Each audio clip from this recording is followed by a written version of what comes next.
Okay, so I used to work for the National Snow and Ice Data Center, a data center that makes data available about snow and ice and cold things. And it was early in my career when I was really shocked by my boss at a conference that really put the ethics of data stewardship, data science, data sharing, informatics in relief for me. So it was early in my career, and trying to make my slide advance. It was early in my career, and I think it was 1999, and it was my first international conference, and it was the International Glaciological Society. So here's a nice glacier for you. And it was also my first really, sort of disciplinary conference, not just around data, but, focused on a discipline, in this case, glaciology, which is a long-standing community. And, but what I want to get us thinking about here today is thinking about what it means to be an interdisciplinary data scientist. So I come from an Earth observational background, and but I want to bring in some other disciplines as well as much as I can, but that's where my perspective is. So I'm at this International Glaciological Conference. And like I say, glaciology has this long tradition. It was still firmly grounded in field science because data collection was difficult, even hazardous. You maybe get a sense of that from that glacier there. And but shortly before the conference, a famous Swiss glaciologist had died.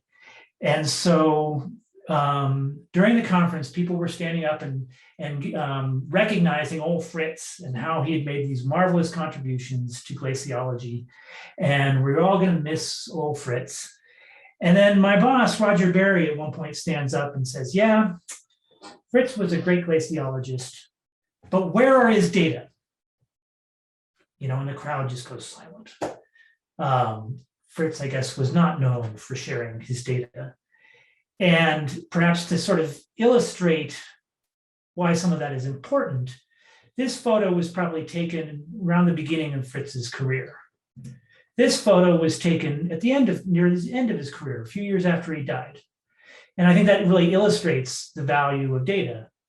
Or as the Nobel laureate Santiago Ramon y Cajal said, a scholar's positive contribution is measured by the sum of the original data he contributes, or she contributes.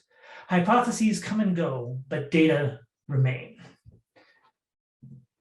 So I just wanted to introduce that there is, at the very fundamental level, there is the act of sharing is an ethical act, and it's something that we need to consider in terms of the ethic to share is an important aspect of data science. So I'm going to take a pretty broad view of data science. It's a term we've been using in the Data Science Journal since the early aughts. And we sometimes call it the science of data. So it's more than just the analytics. It's the stewardship, it's the recognition of the usability and interoperability, as well as enabling the analytics that we currently think of as data science today. So I just give you a brief outline of the talk. I'm going to talk about the ethic to share, which I just introduced, I think. And then the ethics of sharing, what we need to consider in terms of how we share, and then the need for maintenance. I'm going to talk a lot about care, and then how we need to really encourage and foster and tap into multiple perspectives, and how that in turn raises some other ethical issues. I'm going to give you some technical examples some examples of technical implications of some of these ethical concerns and how it manifests itself when we're actually doing data science, particularly around identifiers and machine learning, and then close with some discussion of the need for co-production and how that all brings it together. So, but back to that first point, the ethic to share.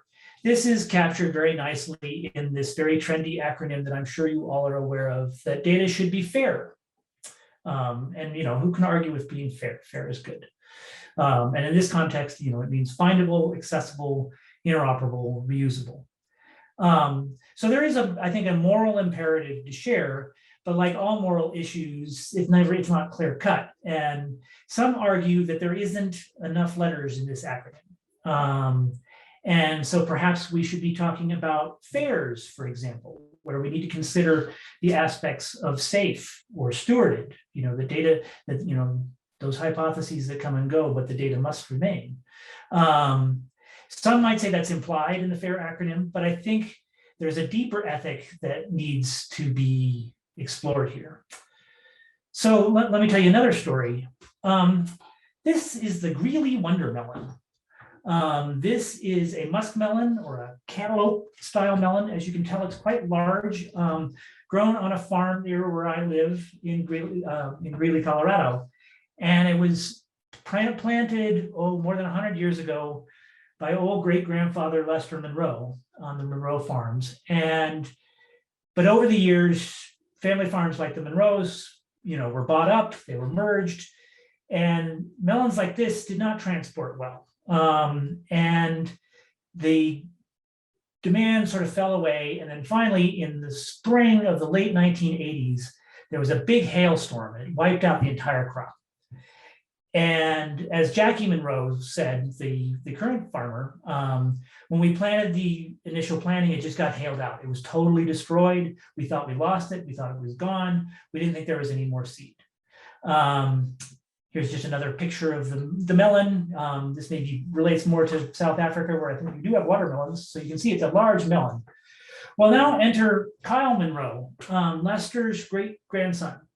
And he's now the fourth generation farmer at this farm, and he's holding this newly grown Greeley Wonder cantaloupe because he found an old dust-covered bucket that had been stored since 1969 of some old seeds, and he managed to sprout those seeds and get a crop going, and now they grow it regularly, and we get it locally, and it's a yummy melon. It's very soft. It doesn't transport well, but it has a unique flavor, kind of spicy.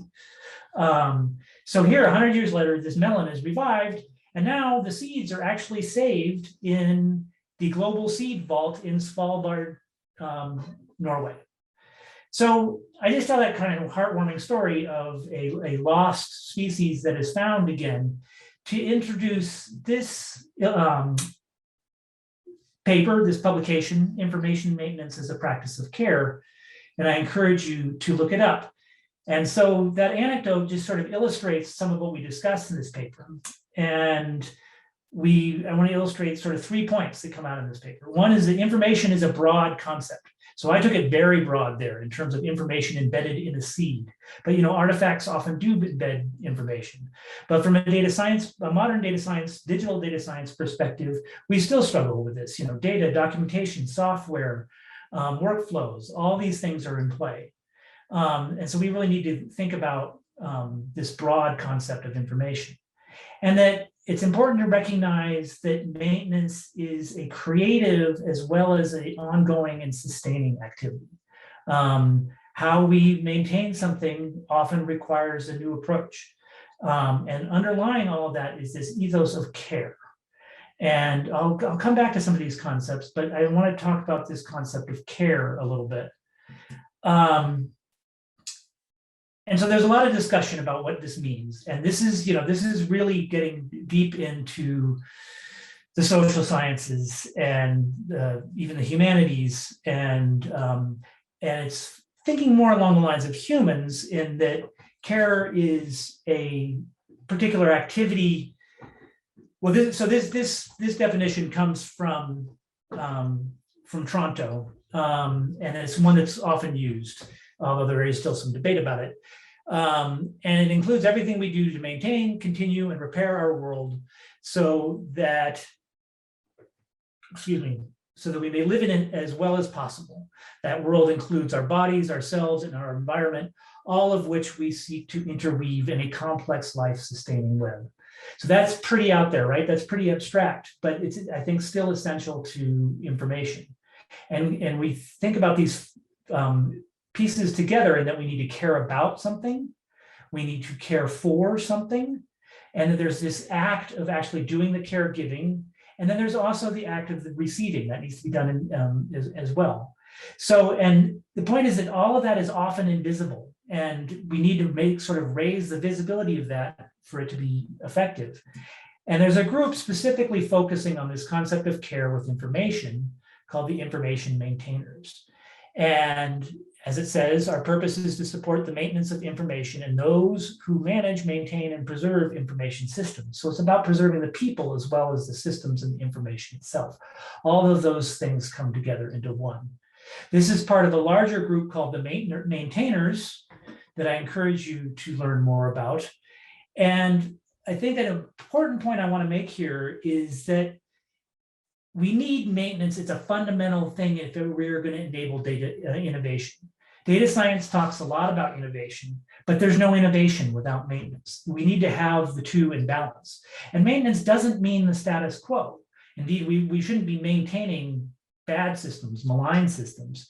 But we do need to foster this ethic of care to ensure that data science can be done effectively and respectfully. So that's this ethic of care. Now I want to turn to this sort of concept of this multiplicity of perspectives. So I'll start with another story. Probably about 5 years after that Glaciological Society meeting, I had been asked to speak to a National Academies committee that was defining requirements for an Arctic observing network. So this is not so early in my career. This is, 5 years later. I'm probably a little sophomoric, probably a little full of myself. And, hey, I've been invited to speak to the National Academies. And my colleague and now friend, Sherry Frocks, was on the committee. And she was working to ensure that there was consideration of indigenous perspectives on change in the Arctic. The Arctic is changing very rapidly. Nobody understands that better than the people who've been living there for millennia. So she invited me to dinner with an indigenous colleague of hers. And, it was one of those great eye-opening intellectual moments. And where he introduced that it's not just another perspective from where he was coming from, it's a whole nother way of knowing. And so this concept of another way of knowing was eye-opening to me. It's different ways to communicate, different ways to understand systems and relationships, the ways we frame what is important and relevant. As another colleague put it, I believe it is time for the computer and the harpoon to work together. We need to bridge these different kinds of knowledges if we're going to understand complex systems. And so data science has to bridge across different ways of knowing if it's going to grapple with some of the challenges that we're facing in the world, be it climate change, pandemics, what have you. And in working with this kind of information, indigenous knowledge in particular, sure, we have ethical considerations that we've long known on issues around human privacy and health, and that human subject research should be geared towards human beneficence, the Belmont principles from way back in the day. But then also in terms of indigenous data, we're talking about the concept of data sovereignty, that the indigenous peoples, all peoples have a certain sovereignty over their data. And so this leads to sort of another dimension of care, these so-called care principles. And it's intentionally meant to be clever, like the FAIR acronym. And so in this case, it's CARE, collective benefit, authority to control, responsibility, and ethics. And each one is, broken out into subunits, much like FAIR is. And so in essence, what we want is we want to be fair and care. And that FAIR is really focused on the data aspects of things, and care is focused on the human aspect of things. So again, extending our acronym, maybe we're talking about be fairer in terms of E and R being ethics and responsibility.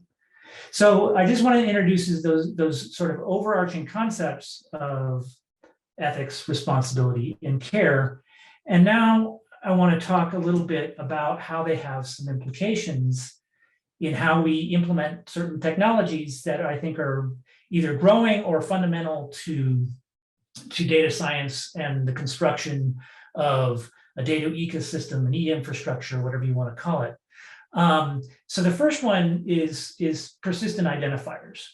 And so I'll just begin with this basic assertion that an internet of fair data services, an e-infrastructure, a data science ecosystem really requires that research objects, the objects in question, are unambiguously identified and located.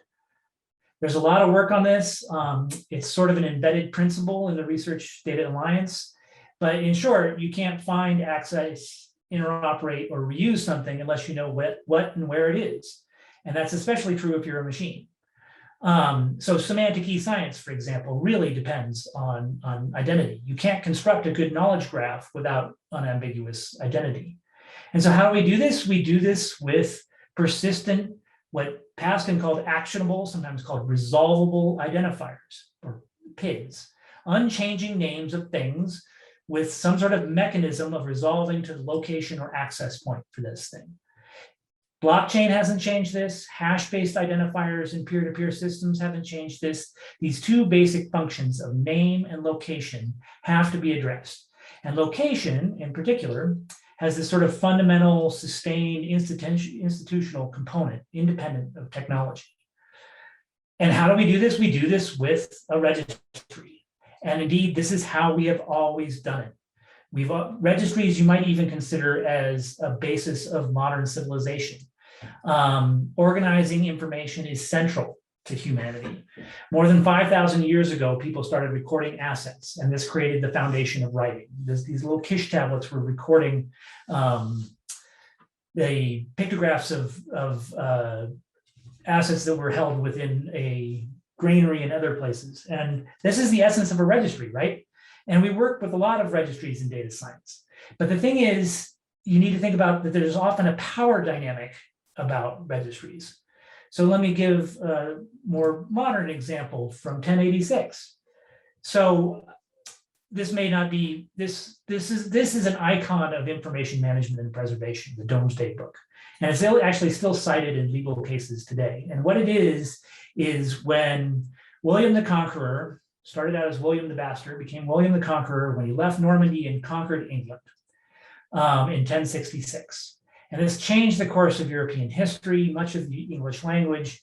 And then in 1086, to sort of codify his rule and dominion, he created this Domesday Book. And it was basically a registry of land and assets because he recognized that having control over those things, he needed to know what they were. And as this quote says, there was no single hide, nor a yard of land, nor indeed an ox, nor cow, nor pig, which was left out. It's an incredibly detailed registry. And so we might argue that registries are actually central to power, especially political power. And this is illustrated in one of the most cited books in social sciences.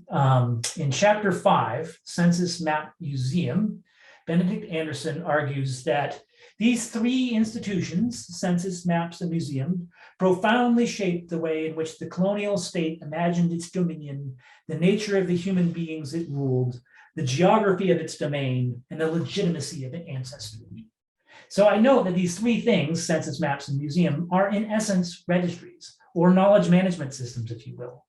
And indeed, a central point of Anderson's is how standardization contributed to the imaginings of national identity.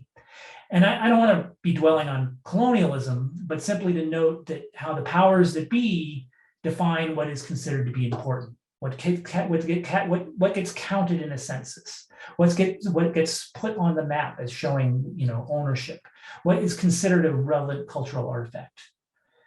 So let me give you a more contemporary research example in an area where I work in the Arctic. So as I assume you know, climate change is happening much more rapidly in the Arctic, about 3 times as fast since the industrial age.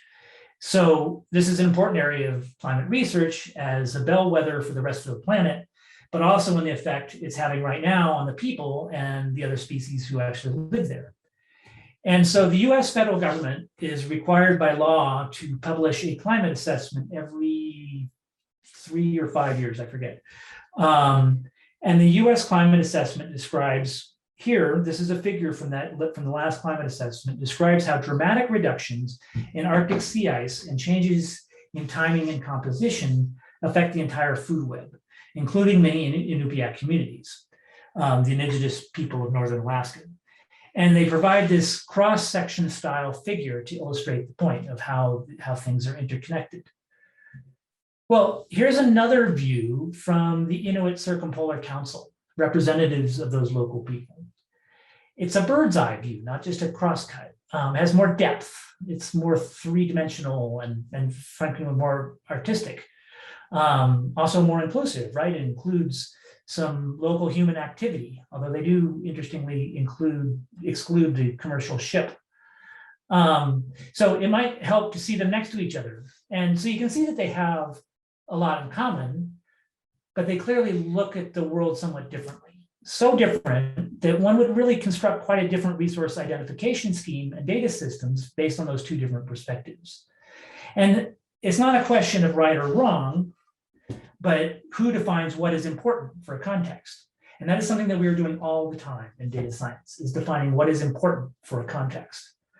So I also note that often cultures based in an oral tradition have more descriptive and verb-based place names. And I think that suggests that a focus on flows and connections can also help with identity and provide a certain level of persistence, but it's really almost a whole other topic. So that's identity and some of the power dynamics and ethical concerns in identity. Let's turn to machine learning. I'm sure that's going to be a hot topic in this conference. I just caught the tail end of the last talk, so and I definitely saw some AI elements.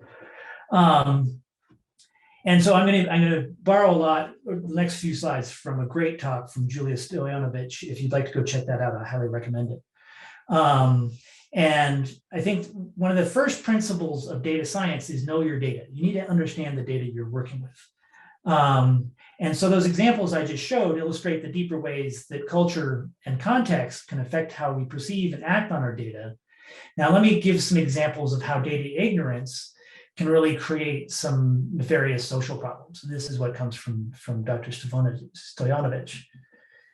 First off, you probably know this, that websites vary prices based on their user information. You know, this is pretty old news. Retail sites charge different prices for different people. And as we look into it in greater depth, it turns that they tend to charge higher prices to poorer people. Not very fair. This is just one of many examples of how a self-perpetuating bias against women works into the system. You've probably heard about this, that Amazon had a recruiting tool, and because Amazon already had a disproportionate amount of male employees, as it says here, in effect, Amazon's system taught itself that male candidates were preferable and downgraded women, and even flagged things like, you know, you were on the women's chess team or you graduated from a women's college, and that was then a demerit against you because of the ignorance, if you will, of the algorithm using that biased data. This is a particularly insidious example uncovered by some excellent journalism from ProPublica that really brought these issues of algorithmic bias to broad attention. And it was looking at racial bias in criminal sentencing. And the idea was that sentencing was based on the likelihood of the prisoner to commit a crime again. And the algorithm said that Blacks are almost twice as likely, were almost twice as likely as whites to be labeled as a higher risk, but they were actually a lower risk. And the reverse was true of whites.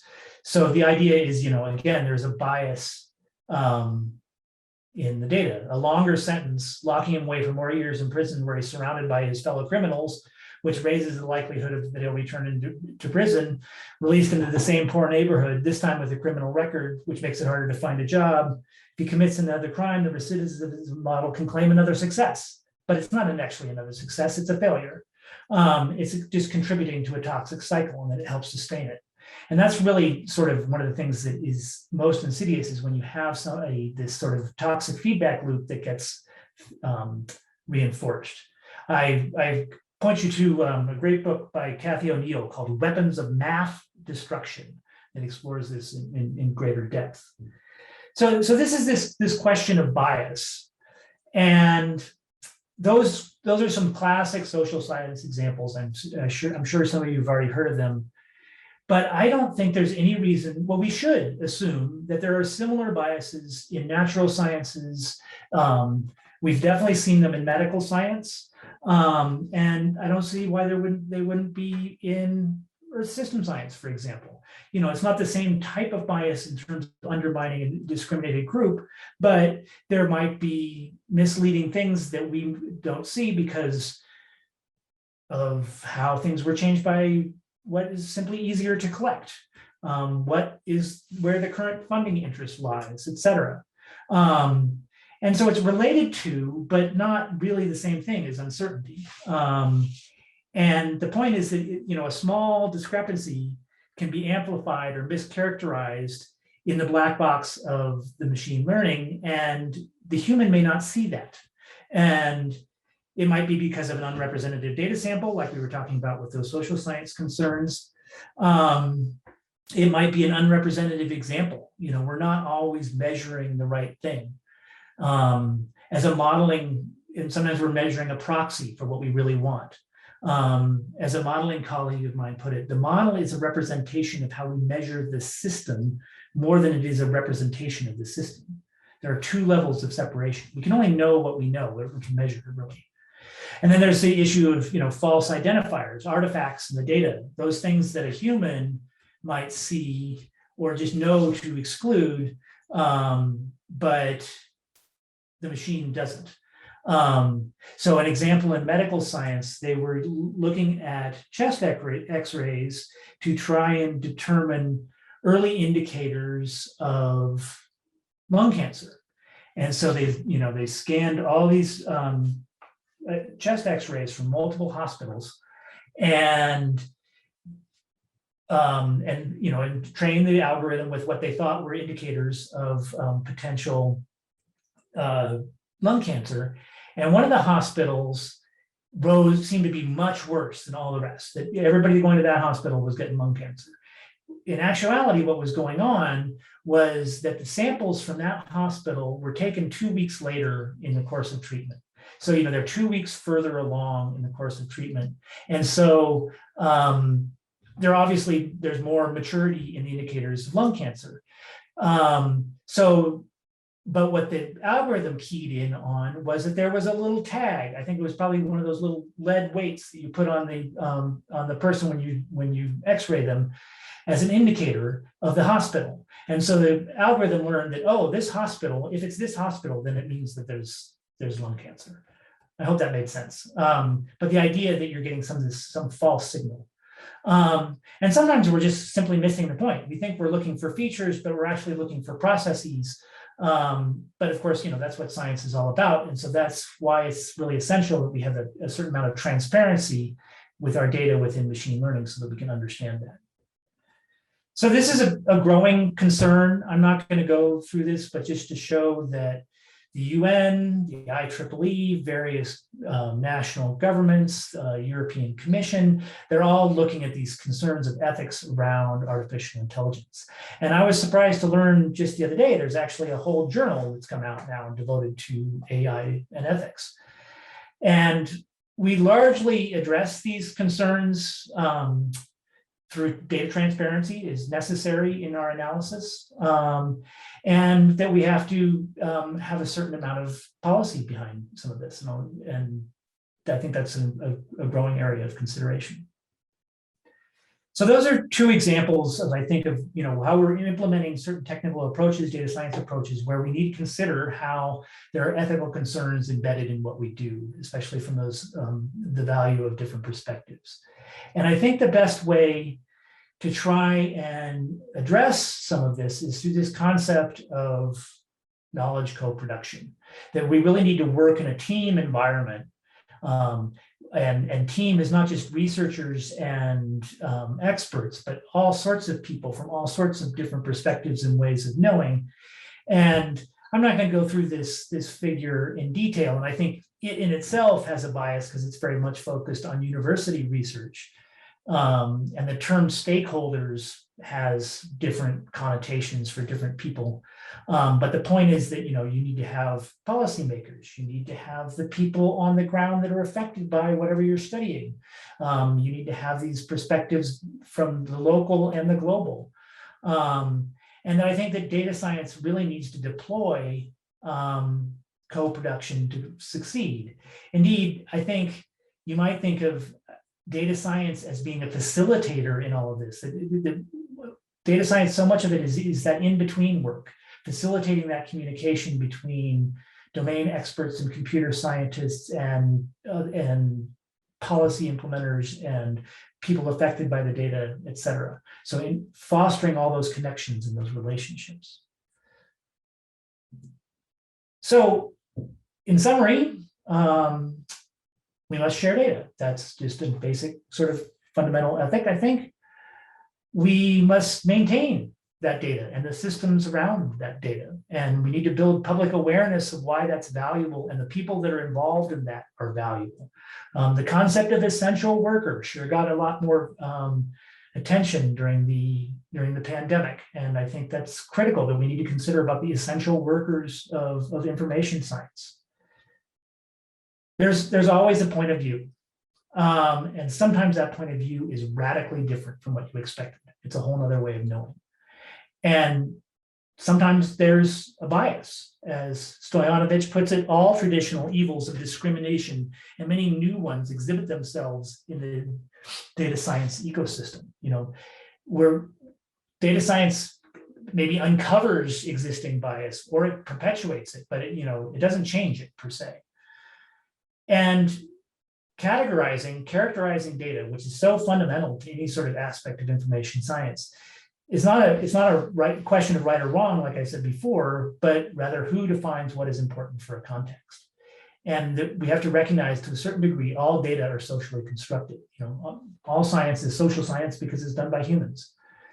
And I alluded to some of this, and I think this requires some more research that I'm interested in, is that we need to, I think, focus more on the interactions and not, the edges in the graph, not just the nodes. English is something like 70% nouns. Indigenous language, or at least North American indigenous languages, are something like 70% verbs. I think paying more attention to verbs in our information management systems would be really useful. And that means that we need to consider later semantic binding. I didn't talk about this talk, so I won't dwell on that, but I think it's an important concept. And then I think it was really clear in the examples with the machine learning data, the data transparency is necessary in analysis. It can help prevent bias or discrimination. And really, I think the key thing is helping build trust. I think data science should foster trust. And I think in many cases, we undermine trust. And that's something we need to take very seriously. And so similarly, policy, regulation, governance, this is all part of data science. Data science, as I said, is a very broad discipline. And data science as such must be rooted in ethics. It requires this social science perspective as well as the domain science and the computer science perspective. And we really need to foster this ethic of care. So I will close by just showing you where I'm coming from, since we're an online community here. This is where I live, a very beautiful place on the unceded lands of the Arapaho and the Cheyenne. I'm very privileged and grateful to be able to live here. And I thank you, and I'm happy to take any questions. Oh, but before that, I just want to give one last little plug. I am the joint editor-in-chief of the Data Science Journal, something produced by CoData. And we would love submissions on this topic and related topics that are coming out of this conference. So please submit, and I'll close there. Thank you.